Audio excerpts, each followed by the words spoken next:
še druga močnejša, hitrejša skupina deklet, bo tako na 400 metrov z ovirami. Zaenkrat tam na progi 4 Simočič, ki pravi vsi Ploščak iz Hrvaške, Anja Simočič je v Celju na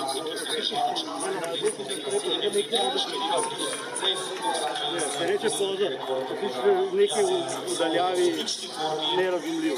Še 150 metrov do cilja, a poglejmo torej. Na progi 6 Vika Ruta Kontična.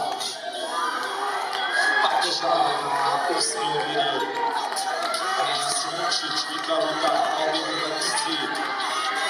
Ogorčen boj za zmago v drugi skupini, ki pa na 400 metrov z ovirami, katera bo močnejša, katera bo hitrejša. Na 6. progi imamo zmagovalko. Proga 6, Vika Ruta, 57-93. 57-93 za Viko Ruta, ki je zmagala in odnesla lepo zmago iz Ljubljane.